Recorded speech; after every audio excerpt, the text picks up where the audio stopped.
और ये भारत के लिए बहुत बड़ी चिंता की बात है, चाहे बात लश्कर ए तैयबा की हो या पाकिस्तान के आईएसआई की। दोनों बहुत ही कुख्यात संगठन है।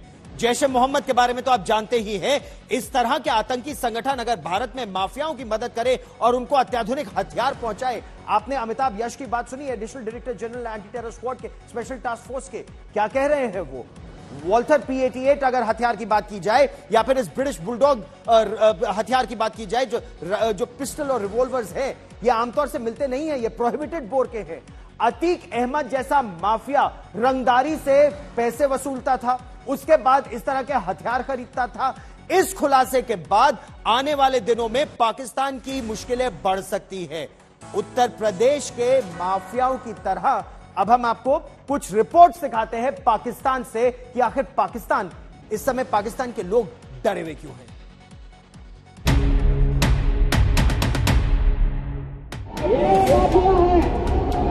इनको मिट्टी में मिलाने का काम करेंगे। योगी ने कहा कि वो माफिया को मिट्टी में मिला देंगे। उत्तर प्रदेश के मुख्यमंत्री ने जो कहा उसे सच कर दिखाया, बता दिया कि वो जो कहते हैं वही करते हैं। योगी साहब जो हैं वो आपको पता है कि he is known as a fire brand cleric. लेकिन सवाल यह है कि माफिया पर योगी के सख्त तेवरों से पड़ोसी देश क्यों डरा हुआ है?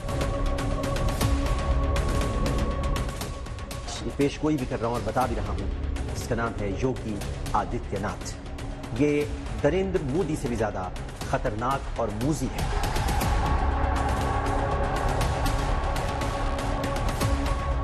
योगी आदित्यनाथ माफिया को तबाह कर रहे हैं, उसे रुला रहे हैं, जनता से किया अपना वादा निभा रहे हैं। जो लोग पहले उत्तर प्रदेश की कानून व्यवस्था को दता बताते थे, आज आप देख रहे होंगे उनके सामने स्वयं के जान के लाले पड़ रहे हैं। जब कोर्ट उन्हें सजा सुनाती है तो उनकी पैंटें भी गीली होती हुई देखती है। आज उनके सब सिट्टी पिट्टी गुम है।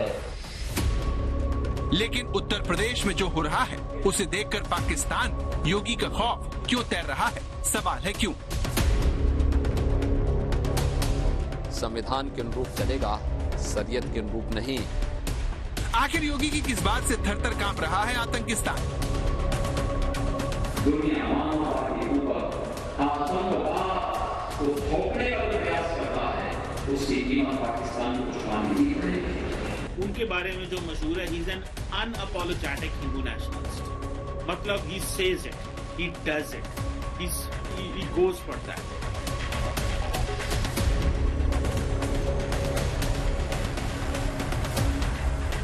आखिर योगी से इतना क्यों डरता है पाकिस्तान?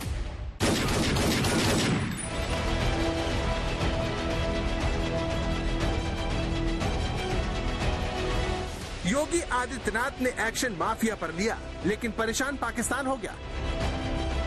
इसकी सबसे बड़ी वजह योगी आदित्यनाथ की छवि है, उनके बयान है जो पाकिस्तान में वायरल हो जाते हैं। जैसे हाल ही में आटे को लेकर योगी आदित्यनाथ का दिया ये बयान, जिसमें उन्होंने दोनों देशों की सरकारों और उसकी नीयत में अंतर बताया।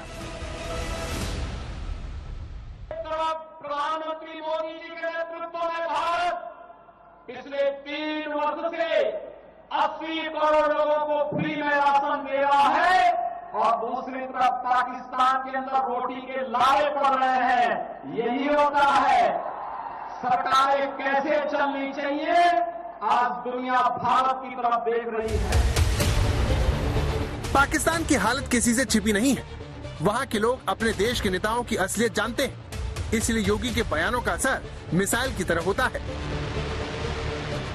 भारत छोड़कर पाकिस्तान गए लोग मलाल करने लग जाते हैं और उस पल को कोसते हैं जब उनके पूर्वजों ने पाकिस्तान जाने का फैसला किया।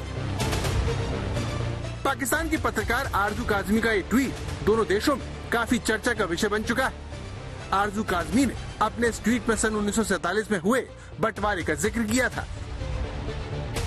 1 अप्रैल को आरजू का किया यही ट्वीट देखते ही देखते वायरल हो गया, जिसमें उन्होंने लिखा था, मेरे भाई और दूसरे परिवार वालों को लगता है कि अब उनका पाकिस्तान में कोई भविष्य नहीं है। बेहतर उम्मीद की वजह से मेरे दादाजी और उनका परिवार प्रयागराज से दिल्ली और फिर पाकिस्तान आ गए। आरजू ने आखिर में अपने ट्वीट में लिखा, वाट लगा दी दादाजी ने। एक भाई ऑलरेडी यूरोप में हैं और अब दूसरे भी जाने वाले हैं। तो जब मैंने उनसे बात की और उनसे पूछा कि आप क्यों जा रहे हैं, तो उन्होंने कहा कि मेरा कोई फ्यूचर नहीं है पाकिस्तान में और ना ही उनके बच्चों का कोई फ्यूचर उनको नजर आ रहा है। तो उन्होंने डिसाइड किया है कि वो भी यूरोप में जो है ट्रांसफर हो जाए, शिफ्ट हो जाएं और उसके बाद फैमिली को भी अपने वहीं बुला लें। तो उस पे मुझे ऐसा लगा कि जब हमारी फैमिली आई होगी प्रयागराज से यहाँ पर या दिल्ली से, तो यकीनन कुछ सोचा होगा कि कुछ फ्यूचर का सोचा होगा। और अब यहाँ पर हम लोग जो है हमें कोई फ्यूचर नजर नहीं आ रहा और एक एक करके सब जाते जा रहे हैं। तो इसलिए मुझे लगा कि मैंने लिख दिया कि वाट लगा दी दादाजी। दरअसल आरजू के दादाजी सैयद फरीउद्दीन प्रयागराज में हाई कोर्ट में जज थे। आरजू के पिता सैयद सलाउद्दीन काज़मी भी पाकिस्तान के प्रतिष्ठित पत्रकार रह चुके हैं और उन्हें सन 1998 में पाकिस्तान की सरकार की तरफ से पत्रकारिता के क्षेत्र में किए योगदान के लिए गोल्ड मेडल से सम्मानित किया जा चुका है। लेकिन अब आरजू को अपने दादा के फैसले पर अफसोस हो रहा है। जो मेरे ग्रेट ग्रैंडफादर थे वो भी वहाँ इलाहाबाद में जज थे। सैयद फरीदुद्दीन अहमद नाम था उनका और वहां पर थे। तो ऑब्वियसली अगर हम वहां से अभी इस वक्त कंपेयर करें तो इस वक्त जो गवर्नमेंट की हालत है और यहाँ पे एकदम जैसे कहा जाता है कि फेल्ड स्टेट होने की तरफ जा रहे हैं। पैसे नहीं है, आईएमएफ ने भी एकदम झंडी कर दी, आईएमएफ नहीं दे रहा। और अब फाइनेंस मिनिस्टर का ये कहना है कि हमें आईएमएफ के बगैर रहना सीखना होगा। वैसे तो अच्छी बात है कि अगर हमें मांगे बगैर रहना सीखना हो, लेकिन बहरहाल वो सिचुएशन जो है बद से बदतर होती जा रही है।